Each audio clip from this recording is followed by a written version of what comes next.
Nathaniel H. Jackson's Journal, November 11th, 1911.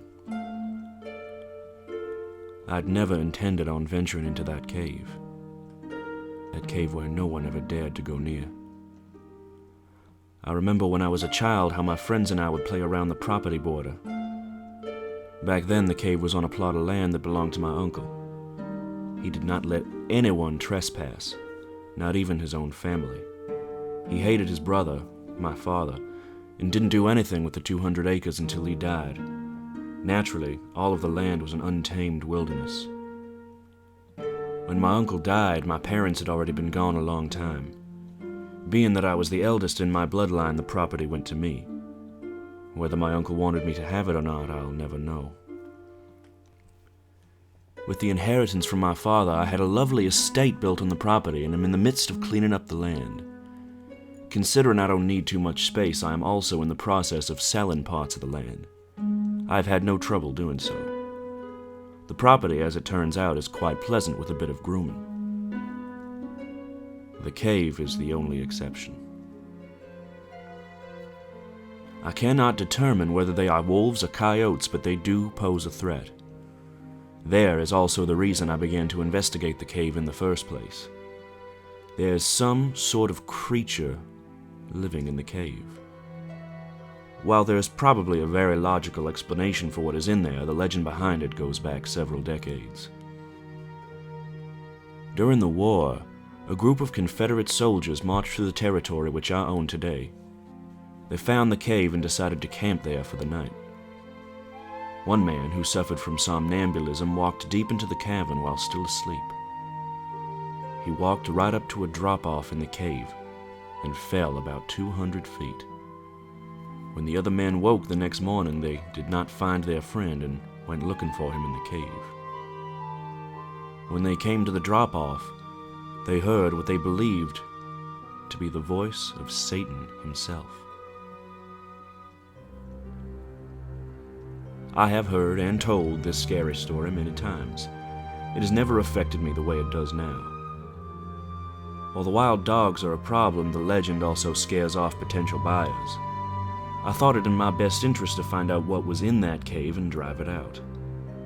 I have gathered some rope, a little more than 200 feet, some flares, an oil lamp, and my pack to carry it all in. Finally, I shall bring my father's rifle, which I have only ever used on quails, and hope that it will be enough to protect me against any wild hounds.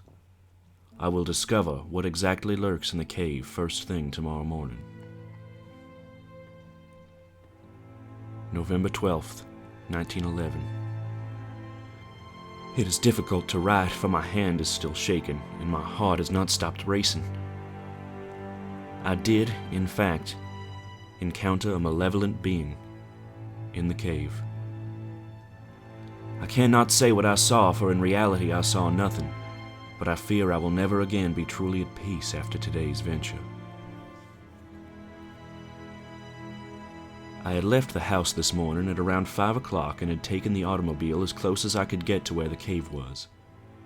The vehicle could not drive over the brush, so I set out on foot. From there, I was only about a mile away from the cave. As I was on my way, I realized what an effort it would take to make this land attractive to buyers. Several tall, dead trees are scattered across the land and refuse to fall. Their grotesque branches cast a grim feel over the land. The grass is up to my midriff and the insects are really quite terrible. I told myself that if I did not find anything remarkable about the cave that day, then I would forget about the land around it entirely. I made it to the cave unscathed, but still annoyed at the swarm of bugs I had met on my journey. There were less bugs around the cave, which I was thankful for. It was still early in the morning, but I wanted to get home as soon as possible. With relative precaution, I entered the cave.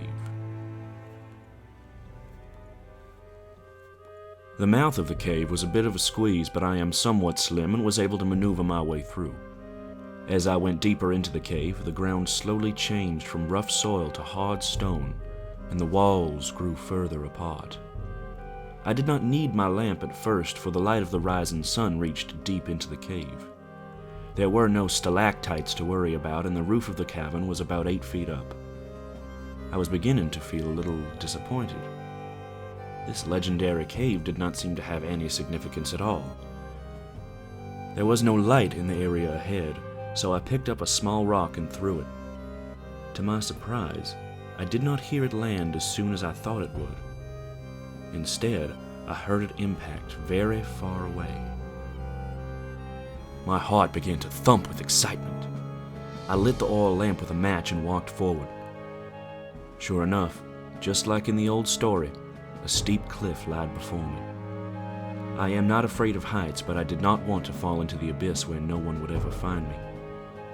I placed the lamp on the floor and lay myself flat on my stomach. I inched forward to get a better look at what was down there. I peeked my head over the edge to look down. It was pitch black. I would need to climb down. With the tools I had brought, I hammered cleats into the stone floor and fastened my rope to them. I began to descend. I held my lamp in one hand and gripped the strong cord with the other. My pack held the flares and the rifle. For about 5 minutes, I steadily lowered myself down into the darkness. I listened for any noise from below, but there was nothing. As I delved deeper, I began to wonder how facile it would be to return to the surface. When the bottom of my boot touched the ground, I let out a sigh of relief. My lamp was still lit and the rope was still tethered to the surface. I looked around a good bit and walked forward. It was as though I was walking through an empty field at night. The air around me felt almost open, and I could have sworn I felt a faint breeze. However, the ground was barren as a tile floor and the silence was quite ominous. My brief amazement had distracted me. I really should have used some sort of marking system. When I was finally struck with reality, I found myself lost in the nothingness. A slight panic overcame me as I looked around, unable to determine which direction I had come from. I wandered in the vacuum and the silence, feeling like a helpless toddler. It was then that I stumbled upon the notebook. I had felt something under my shoe and retraced my steps to find a small leather journal. I picked it up and held it close to my lamp. The cover read one name, Daniel Roderick. I thumbed through a couple of pages and read one of the entries near the middle. June 17th, 1862. I had to see the doc today. He told me I got some namalism. I don't know what he meant at first, but he told me it's just a fancy word for sleepwalking. I don't need a doc to tell me I've been sleepwalking. I've been doing it since I was a kid. Anywho, the doc wants me to take these special pills to stay asleep. I gotta pack a whole bunch before I leave tomorrow. I froze after reading that entry and closed the notebook. I had just found the journal of a man who sleepwalks in a cave where a similar man is said to have died. As I stood there, in the midst of the nothingness, I heard the noise that will haunt me for as long as I live. At that very moment, there came a low, hissing sound. I have never been to the Arctic Circle, yet I felt my blood turn as cold as the ocean water that runs through it. A shiver ran down my spine, and I nearly dropped the lamp from my trembling hand. Clutching the notebook and my oil lamp, I ran. I ran as far as I could from the noise, but it did not cease. The hissing only grew louder and louder. I was looking straight ahead as I sprinted, not daring to look behind me. I was so blinded by genuine terror that I did not see the rough stone wall as I barreled into it. The force of the impact was so great that I shattered my lamp into 1,000 tiny pieces and shards of glass. I hit my head rather hard on the wall, but stood up immediately. Complete darkness. I put my hands to the wall and frantically walked parallel to it, moving to the right. I thought my heart would give out when I finally felt the familiar coarse feel of my rope. I took a moment to steady myself, for I was breathing heavier than I ever had before. When my breathing calmed, I realized that it was completely silent once more. I let out a small laugh, unsure if it was a laugh of relief or hysteria. Still clutching the rope with my right hand, I turned and put my back against the wall. My eyes might have been just as useful closed. There was only black. I stared into the darkness, my breathing now having gone almost silent. I could have turned around at any moment and ascended back into sanity. However, an unknown force kept me staring into the nothingness, expecting something more. Something right in front of me began to hiss. This hissing was the most horrifyingly vile sound to ever enter my mind. Whatever was before me was large and could strike fear into death itself. How I got out of that treacherous cavern is beyond my understanding.